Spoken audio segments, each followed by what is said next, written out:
Hi, it's me, Stephanie Michelle. So in a previous Facebook post of mine, I mentioned that Winston Churchill probably derived the so-called victory sign from the notorious Mr. Aleister Crowley, supposedly the most wicked man alive according to the British press. In January of 1941, the Allies began to use the V for victory as a symbol against the Nazis. For example, the letter V was painted onto the Eiffel Tower in Paris, which the Nazis were unable to remove when they took over the city.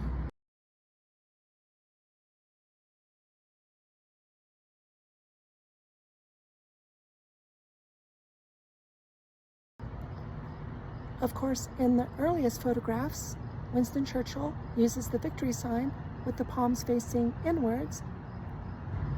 However, some of his aides informed him that this hand gesture could be interpreted as being offensive to some people in Europe. Therefore, he began to use the victory sign with the palms facing outwards. However, this seems to give greater veracity to the claim of Mr. Crowley that he actually gave the hand gesture of the victory sign to MI5, since in the Rosicrucian tradition, this sign of Apophis Triumphant, or the Maledictus, the sign of excommunication, is given with the palms facing inwards. Here is an early photograph of Winston Churchill using the victory sign with the palms facing inwards.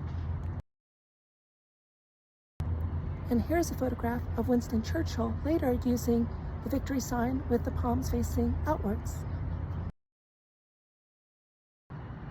Of course, in the 1960s, the hippies during the Love Revolution in their protests against the Vietnam War began to use this hand gesture of the victory sign with the palms facing outwards as the so-called peace sign.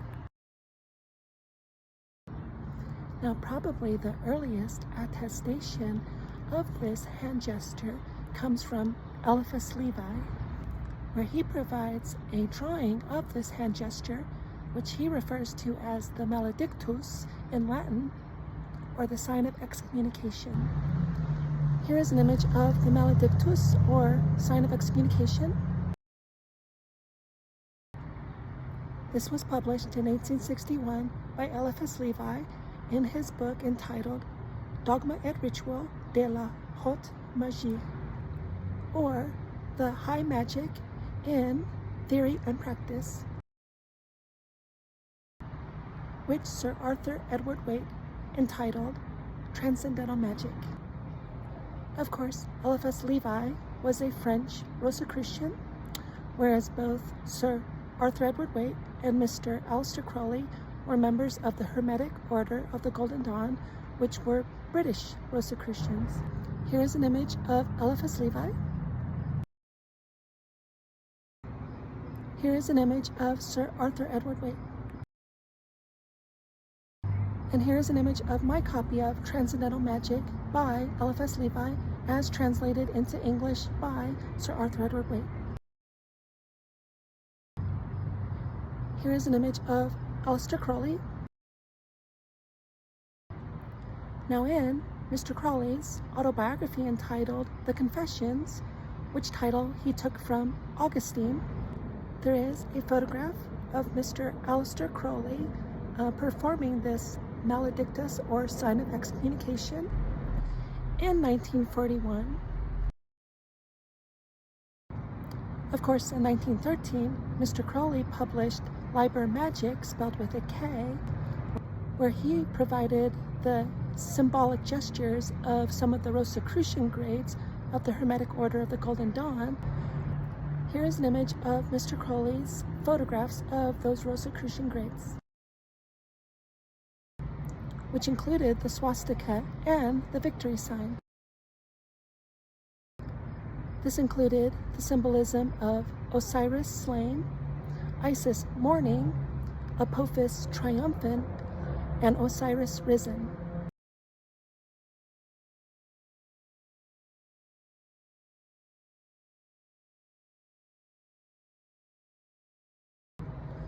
Isis mourning, of course, is the swastika symbol. And Apophis triumphant is, of course, the victory symbol.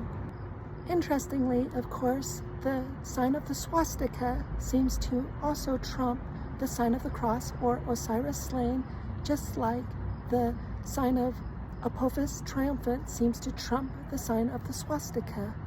And the sign of Apophis triumphant, of course, is trumped by the pentagram, or the sign of Osiris risen. Of course, as I've stated many times before, I do not believe in the supernatural. I think that supernaturalism is an absurd superstition. However, I do believe in the power of symbols, especially in regards to the mystical and psychological notion of the archetypes of the unconscious, as developed by the psychologist Dr. Carl Jung.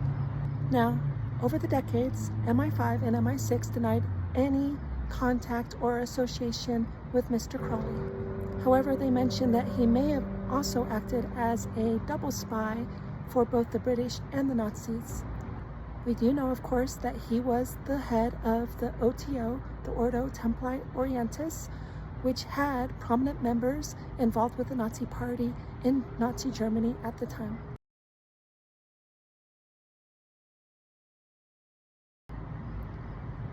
However, we also do know that Mr. Crowley in his earlier days did praise Adolf Hitler. However, during the later years of World War II, he began to seriously criticize Adolf Hitler and the Nazis. We know that Mr. Crowley had a complicated relationship with Jews. He obviously did hold some anti-Semitic beliefs, and he was very fond of the writings of the German philosopher Friedrich Nietzsche, as well as the German composer Richard Wagner, just like Adolf Hitler, especially his opera Parzival. He deeply admired, but was also highly critical of one of his students from the Argentinum Astrum, Victor Newberg. He also had as his secretary Israel Regardie, and both of these people were, of course, Jewish Rosicrucians.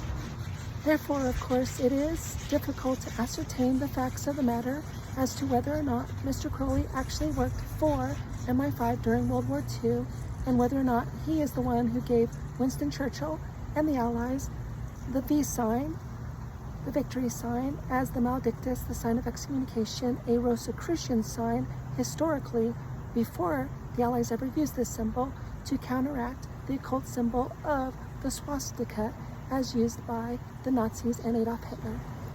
But hopefully this gives you guys a little bit more historical context to my comments. Shalom. Peace.